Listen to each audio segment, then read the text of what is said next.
ค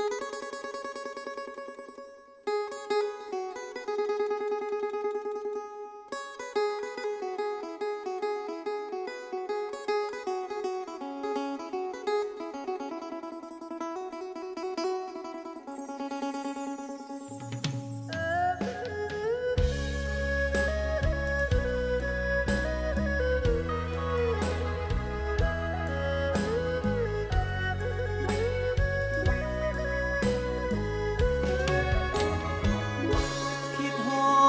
ดคิดฮอดคิดฮอดบ้านเฮานา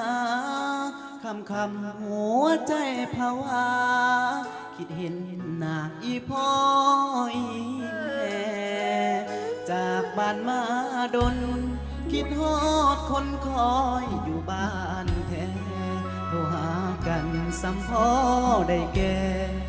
แต่บอกเคยอุ่นกายกัน มาอยู่เมืองใหญ่สีวิไลงามทุกแห่งหนอาหารการกินมากล้นแต่บอกคือสีมือแม่นั้นเลือกซื้อตามใจ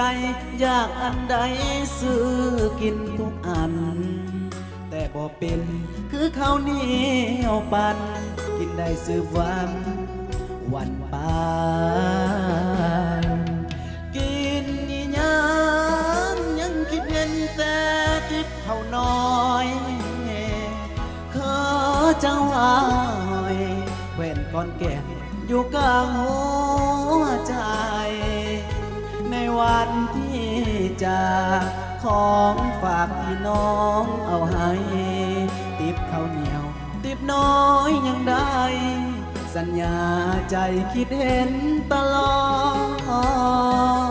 ถ้าอายเนเด้อเมื่อหนึ่งคงเจอกันนะลบลาวตาวขึ้นบ้านนะสิไปเบิ่งหน้าคนที่คิดฮอดอย่าได้นอกใจเจ้าของติบเขาอย่าให้เขากอดในวันที่อายคิดฮอดมีติบเขาก่อนเป็นยามีแฮ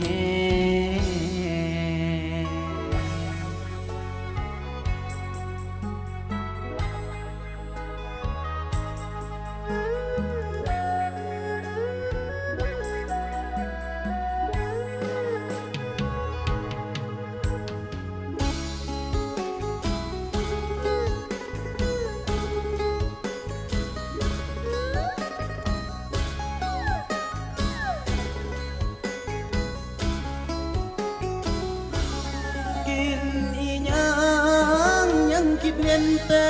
ติดเขาน้อยคือจังหวะหอยแขวนก้อนแก่นอยู่กลางหัวใจในวันที่จากของฝากที่น้องเอาให้ติบข้าวเหนียวติบน้อยยังได้สัญญาใจคิดเห็นตลอดถ้าอายเนเด้อเมื่อหนึ่งคงเจอกันนะลบลาวตาวขึ้นบ้านนะ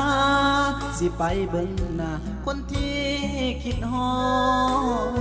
ดอย่าได้นอกใจเจ้าของติดเขาอย่าให้เขาก่อนในวันที่อายคิดฮอดมีติบเขาก่อนเป็นยามีแฮ